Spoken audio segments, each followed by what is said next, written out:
नमस्कार दोस्तों, MS class में आप लोग का स्वागत है और तहे दिल से स्वागत। आई होप है कि आप लोग अच्छे होंगे और सही सलामत होंगे। आप लोग किसी भी एग्जाम की तैयारी करो, चाहे वो सेमेस्टर एग्जाम, चाहे वो किसी कंपटीशन एग्जाम, चाहे आप लोग किसी जो है एंट्रेंस एग्जाम की कर रहे हो किसी यूनिवर्सिटी की। आई होप है, मुझे आपके मेहनत पर बिलीव है और विश्वास है कि आप लोग की तैयारी अच्छे से चल रही होगी। बाकी मेरी कोई हेल्प चाहिए तो ज़रूर बताइएगा, ठीक। तो आज का वीडियो है उन स्टूडेंट के लिए जो स्टूडेंट जो है LLB 5 ईयर्स, मतलब जिसे हम ऑनर्स कहते हैं, ऑनर्स के जो है 6 सेमेस्टर में है। वो चाहे किसी भी यूनिवर्सिटी से हो, चाहे वो लखनऊ यूनिवर्सिटी से हो, चाहे वो DDU से हो, चाहे BHU से हो, चाहे वो इलाहाबाद यूनिवर्सिटी से हो, मतलब किसी भी यूनिवर्सिटी या उसके अफिलेटेड कॉलेज से हैं। तो ये सेशन आप लोग के लिए बहुत बहुत बहुत बहुत इंपॉर्टेंट है, मोस्ट इंपॉर्टेंट है, क्योंकि इसमें बताने वाला हूँ मैं most important top 10 questions all subject के। एक ही वीडियो में सारे खत्म हो जाएंगे, ठीक। अगर आप प्रेजेंट टाइम में लखनऊ यूनिवर्सिटी या उसके एफिलेटेड कॉलेज से पढ़ रहे हैं, या DDU यूनिवर्सिटी या उसके एफिलेटेड कॉलेज से पढ़ रहे हैं, तब तो आप लोग के लिए बहुत ज़रूरी है, क्योंकि सिलेबस मिलता जुलता है और आपका एग्ज़ाम आने वाला है। समझ सकते हैं कि जो लखनऊ यूनिवर्सिटी है वो अपनी डेट शीट जारी कर दी है। आपके एग्ज़ाम है 2 तारीख से, बस अब 4 से 6 दिन बचे हुए, 10 दिन बचे हुए करीबन, वही 4, 6, 10 दिन, मतलब कुछ नहीं है। तो आप लोग को ये वीडियो देखना है और वीडियो अच्छा लगेगा तो लाइक करिएगा, शेयर करिएगा और चैनल पे होंगे तो सब्सक्राइब करिएगा। तो चलिए बता रहा हूँ, इम्पॉर्टेंट है, बहुत इंपॉर्टेंट, मोस्ट टॉप 10 क्वेश्चंस। इस वीडियो को ध्यान से देखिएगा अच्छे से और नोट डाउन जरूर करिएगा। आप एक कॉपी और एक पेन ले लीजिए, नहीं तो A4 साइज़ का पेपर 2 ले लीजिए, क्योंकि 2 में आ जाएगा आप। और इसको नोट डाउन कर लीजिए और इतना ही पढ़िए, आपका सेमेस्टर 99% मैं गारंटी देता हूँ कि इधर हो जाएगा और बढ़िया नंबर आएगा। ऐसा नहीं है कि बेकार नंबर है, बढ़िया नंबर आएगा। अगर आपकी जानकारी में कोई LLB 3 ईयर्स के स्टूडेंट है तो उनके भी इंपॉर्टेंट क्वेश्चन सारे मिल चुके हैं, उन्हें भी बताइए इस चैनल के बारे में, और अपने जो जितने भी LLB कर रहे हैं उनके बारे में उन्हें ज़रूर इस चैनल के बारे में, क्योंकि ऐसा पहला चैनल है यूट्यूब पे कि आपको सेमेस्टर एग्ज़ाम में पढ़ाता है और सेमेस्टर एग्ज़ाम में इंपॉर्टेंट क्वेश्चन बताता है, और कोई ऐसा चैनल नहीं है पूरे यूट्यूब पर, आप छान लेंगे, ठीक। अब स्टार्ट कर रहे हैं। देखिए, आपके सब्जेक्ट हैं 7, टोटल 7 सब्जेक्ट हैं, आपको पता होगा, आपके पास सिलेबस होगा। अब इसमें देखिए, मैं आपको बता दूं मेरी मेहनत, ये मैं 2 बजे रात को जो है आज तैयार किया हूँ। 2 बजे रात को बच्चों का कहना था कि सर तैयार करिए, तो मैं इसी में टाइम लगता है मेरे भाई, बहुत इंपॉर्टेंट है। समझ सकते हैं कि इतने बड़े सिलेबस है, उसको छाँटना, उसको इम्पोर्टेंट क्या है क्या नहीं है, बहुत टाइम लगा। करीबन जो है मुझे 4 से 5 घंटे लग गए हैं इस क्वेश्चन को निकालने में, क्योंकि मैं जो बता रहा हूँ यूट्यूब पर 99% वो मेरी अभी तक बताते आया हूँ और वही क्वेश्चन फंस भी जा रहा है। तो आप समझ सकते हैं कि मेहनत लगता है उस पर। तो ये आप लोग का है सबसे पहला नंबर, पेपर फर्स्ट है इन्वायरमेंटल लॉ। इससे आप लोगों को पढ़ना है। देखिए, सबसे पहला क्वेश्चन है, नोट डाउन जरूर करिए, नहीं स्क्रीनशॉट लीजिए। द वाटर, देखिए, prevention and control of pollution act, ये 1974 में ये बना था ये कानून। इसके जो है इससे आप लोग को पढ़ना वाटर पोल्यूशन के डेफिनेशन, फंक्शन, काइंड क्या होते हैं, क्या नहीं, इशू क्या हो सकते हैं, ये सब सारी चीज़ें आपको पढ़ना पड़ेगा, ठीक। और इसके आप लोग को बता दूँ, इसके लेक्चर्स भी मिल जाएंगे 2 से 3 दिन के अंदर हमारे चैनल पे मिल जाएंगे, जो LLB 3 ईयर्स के स्टूडेंट के लिए इंपॉर्टेंट होगा, जो 4th सेमेस्टर में, वही आप लोग की भी सिलेबस है, वही इंपॉर्टेंट आपके लिए होगा। एयर एक्ट आप लोग को पढ़ना पड़ेगा, 1981 में बना था। इसके डिफिनीशन, एयर पोल्यूशन के डिफिनीशन क्या होते हैं, इसके काइंड्स क्या होते हैं, इसके एसेंशियल एलिमेंट क्या होते हैं, ये सब सारी चीज़ें आपको, ये इसका फैक्ट क्या होता है, आपको पढ़ना पड़ेगा। इसके बाद तीसरा क्वेश्चन है आपका जो है इंट्रोडक्शन इन्वायरमेंट, जो है आप लोग के मीनिंग पढ़ना पड़ेगा, इशू पढ़ना पड़ेगा, राइट्स इसके क्या होते हैं। इन्वायरमेंटल लॉ से रिलेटेड आपको पढ़ना पड़ेगा, इंडियन एंड इंटरनेशनल लॉ में, इन्वायरमेंटल लॉ में क्या डिफरेंस, क्या चीज़ें हैं, कैसे हो सकता है, ये सब सारी चीज़ें हैं, ठीक। इसके बाद आपको पढ़ना पड़ेगा जो है नॉइजी, देखें, नॉइज पोल्यूशन जो कंट्रोल ऑर्डर 2000 का ये एक्ट है, इसे आपको पढ़ना पड़ेगा।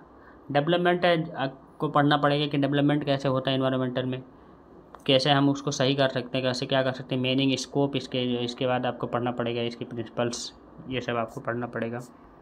और अगला क्वेश्चन है 7 नंबर, आप लोग का नेशनल ग्रीन जो है ट्रिब्यूनल पढ़ना पड़ेगा। और अगला पढ़ना पड़ेगा इन्वायरमेंटल प्रोटेक्शन एक्ट 1986 में ये बना था, पावर एंड फंक्शन इसके, और गवर्नमेंट के क्या पावर होते हैं, क्या फंक्शन होते हैं, यही पढ़ना पड़ेगा आपको।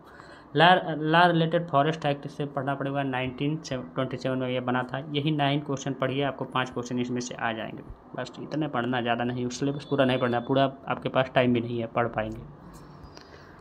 अब आगे देखिए, पेपर सेकंड है आपका सीपीसी लिमिट, और ये दोनों लिमिटेशन एक्ट दोनों मिला करके है। तो लिमिटेशन एक्ट तो एक ही जो है आपका जो है नीचे है थोड़ा बहुत, और आपका सीपीसी ही मेन है। इसमें आपको पढ़ना पड़ेगा। सबसे पहला क्वेश्चन जानिए, जजमेंट पढ़ना पड़ेगा, क्या होता है जजमेंट, कैसे होता है, किस तरह कितने प्रकार के होते हैं, ये सब सारी चीज़ें। और डिग्री पढ़ना पड़ेगा, इसके डिफिनीशन टाइप्स कितने तरीके से होते हैं, कितने तरीके से नहीं होते हैं। और आपको अपील फॉर जो है ओरिजिनल डिग्री के बारे में पढ़ना पड़ेगा। इसके बाद अपील टू सुप्रीम कोर्ट में डिग्री कैसे अपील करते हैं इसको पढ़ना पड़ेगा। एंड इसमें आप नोट डाउन करिए अपील टू हाई कोर्ट, इसके बीच में डिफरेंस भी पूछ लेता है। ये दोनों पढ़ लीजिएगा, यहाँ लिखे नहीं हम लेकिन पढ़ लीजिएगा। रिव्यू एंड डिवीजन पढ़ना पड़ेगा। इसके बाद एग्जीक्यूशन पढ़ना पड़ेगा। इसके बाद लिमिटेशन एक्ट से रिलेटेड जो आपको मीनिंग, नेचर, स्कोप ये क्या होता है, लिमिटेशन एक्ट इसको पढ़ना पड़ेगा। लीगल डिसएबिलिटी पढ़ना पड़ेगा। इसके बाद जनरल प्रोविजन आप रिलेटिंग टू अपील पढ़ना पड़ेगा। Law relating to rights, rights करके पढ़ना पड़ेगा आप लोग को जो है क्या इसके जो है रजिस्ट्रेशन है, सॉरी दोस्तों, law relating to registration of document, इसको आपको पढ़ना। ये टॉप 10 क्वेश्चन में से 5 आ जाएगा। ये टॉप 10 ही इंपॉर्टेंट है पूरे। आप जुडिशरी की तैयारी करें तब भी आप लोग के लिए इंपॉर्टेंट है। अगला पेपर आप पेपर थर्ड है आप लोग का लॉ ऑफ एविडेंस से रिलेटेड। आपको इसमें definition, fact, issue, relevant evidence का क्या होता है क्या नहीं होता इसको पढ़ना पड़ेगा। दूसरा क्वेश्चन इसमें है theory of relevancy and admissibility करके जो है इसको पढ़ना पड़ेगा। Evidence it's relationship with the करके नीचे है, इसको पढ़ लीजिएगा, आपको सिलेबस में मिल जाएगा, शायद कट गया है ये। और अगला क्वेश्चन आपको पढ़ना पड़ेगा एडमिशन से रिलेटेड 17 से 23 में दिया गया। इसके बाद अगला क्वेश्चन 5वां नंबर ओरल डॉक्यूमेंट्री एविडेंस क्या होता है, 59 से 78 तक दिया गया है। एग्जामिनेशन ऑफ चीफ के बारे में पढ़ना, क्रॉस एग्जामिनेशन क्या होता है और एग्जामिनेशन क्या होता है, ठीक। इसके बाद आपको पढ़ना पड़ेगा जो है डिफिनीशन ऑफ रिट्स, विटनेस के क्या होते हैं नहीं है, इसके प्रकार के किस तरह से होते हैं। और 8 आपको पढ़ना बर्डन ऑफ प्रूफ, इसका डाइंग डिक्लेरेशन। इतने 9 क्वेश्चन पढ़िए, 5 क्वेश्चन इसमें से आइए, ज़्यादा कुछ जरूरी नहीं पूरे सिलेबस पढ़ने का। इसके वीडियो मेरे चैनल पे मिल जाएंगे। सीपीसी के देखो मेरे भाई, सीपीसी के, इन्वायरमेंटल लॉ के, इन सब के वीडियो मिल जाएंगे। एविडेंस लॉ के पूरे वीडियो मिल जाएंगे, पूरे लेक्चर्स मिल जाएंगे, आपको भेज दूंगा। आप मेरे पास मैसेज करिएगा 7985535991 पर मैसेज करिए, कॉल करिए, बताइए, और आपको सारे लेक्चर्स भी मिल जाएंगे, ठीक। कहीं जाने की कोई ज़रूरत नहीं, सब सारी चीज़ें ही मिल जाएगी। पेपर 4 है लेबर लॉ, इसके भी वीडियो मिल जाएंगे आपको। कॉन्ट्रैक्ट ऑफ सोशल सिक्योरिटी पढ़ना है आपको। दूसरा क्वेश्चन आपको वर्कमैन एंड कंपनसेशन एक्ट 1923 में जो हुआ था इसको पढ़ना है। अपॉइंटमेंट ऑफ द, देखिए आपको पढ़ना पड़ेगा जो है पावर ऑफ जो कमीशन क्या होता है क्या नहीं होता, 19 से 31 सेक्शन में दिया गया। इसके बाद मैटरनिटी बेनिफिट एक्ट 1961 को पढ़ना पड़ेगा। इसके क्या होते हैं क्या नहीं, इसके स्कोप होते हैं, क्या इशू हो सकते हैं, क्या प्रॉब्लम है, क्या सेक्शन इंपॉर्टेंट है, सब मिल जाएगा वीडियो, टेंशन मत लीजिए, आपको लेक्चर्स मिल जाएंगे। आप मेरे पास भेजिएगा, नहीं तो यूट्यूब पे पढ़े होंगे, जा करके देख लीजिएगा प्ले लिस्ट में। द पेमेंट ग्रेविटी एक्ट 1972 में, मिनिमम वेजेस एक्ट 1948 में, ये भी पढ़ना पड़ेगा। पेमेंट एंड वाटर एक्ट 1936 में। इसके बाद आपको पढ़ना पड़ेगा last the payment of bonus act, इसको पढ़ना। ये 8 क्वेश्चन पढ़िए, 5 क्वेश्चन जो है 110% आ जाएगा। चाहिए आराम से पेपर निकालिए और मौज मस्ती करिए। पेपर अगला आप जो है 5th नंबर सीआरपीसी 1973 में ये कानून लागू। चार्ज आपको पढ़ना पड़ेगा पीलिया ऑफ द बार्गेनिंग क्या होते हैं। इसके बाद ट्रिब्यूनल आप सेशन कोर्ट में पढ़ना पड़ेगा। ट्रायल एंड सेशन कोर्ट आपको पढ़ना पड़ेगा। सेशन कोर्ट में ट्रायल कैसे होता है, किस तरह से होता है, कितने प्रकार के होते हैं। समन्स ट्रायल और जो है समन्स केसेस के बारे में पढ़ना पड़ेगा। इसके बाद अगला पॉइंट इसमें जजमेंट पढ़ना पड़ेगा। इसके बाद अगला जो क्वेश्चन है 5 नंबर रिवीजन आपको पढ़ना पड़ेगा, क्या होता है क्या नहीं होता है, किस तरह से होता है, कितने प्रकार की तरह से हो सकता है। एजुकेशन ऑफ द सेंटेंस के बारे में पढ़ना पड़ेगा, क्या होता है। Limitation for the taking cognizance के बारे में पढ़ना पड़ेगा, ठीक। इसके बाद प्रोविजन टू बेल के बारे में पढ़ना पड़ेगा। इसके बाद वारंट ट्रायल क्या होता है क्या नहीं होता है, कितने प्रकार के हो सकते हैं, इसको पढ़ना पड़ेगा। ये बहुत इंपॉर्टेंट है। पेपर अगला है आप लोग का 6 number cyber law. Fundamental of the cyber law पढ़ना पड़ेगा। इसके बाद इंट्रोडक्शन ऑफ टेक्नोलॉजी करके दिया गया है, हाँ ये आपको पढ़ना पड़ेगा।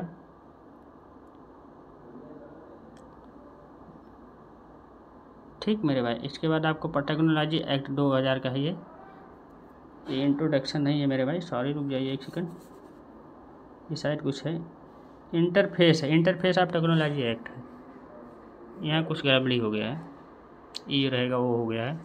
इंटरफेस ऑफ टेक्नोलॉजी एक्ट 2000 का ये एक्ट बना हुआ है, इसको पढ़ना पड़ेगा। इसके बाद आपका ये तो अलग है, इंटरफेस ऑफ, हाँ टेक्नोलॉजी साइबर लॉ, ये इंटर क्या है दूसरा क्वेश्चन, INTOR इंटरनेशन लिखा गया, इंटरनेशन टेक्नोलॉजी एक्ट, ये पढ़ना पड़ेगा मेरे भाई। ये इंटरनेशन है, इंटरफेस यहाँ नीचे दिया गया है, सॉरी। थोड़ा बहुत मिस्टेक हो जाता है लिखने उखने में। साइबर एंड डिस्प्यूट पढ़ना पड़ेगा। इसके बाद आपको पढ़ना पड़ेगा cyber rights law and cyber law के बारे में पढ़ना पड़ेगा। इसके राइट्स क्या होते हैं, इसके लॉ क्या होते हैं। इसके बाद ब्रीच ऑफ द प्रिवेंसी पढ़ना पड़ेगा। इसके बाद 7 नंबर साइबर जो है हैकिंग पढ़ना पड़ेगा। इसके बाद अगला क्वेश्चन है आपको पढ़ना पड़ेगा, देख डिजिटल इलेक्ट्रॉनिक सिग्नेचर क्या होते हैं, एविडेंस माना जाएगा नहीं माना, इसको पढ़ना है। अगला पेपर है, लास्ट पेपर आपका है आपका 7 नंबर, इसे हम लोग का कंपनी लॉ सेकंड है ये। NCLT पढ़ना पड़ेगा, NCLAT पढ़ना पड़ेगा, जिसे इन दोनों को बीच में जो कम्युनिकेशन करके पढ़ना पड़ेगा, बहुत इंपॉर्टेंट है।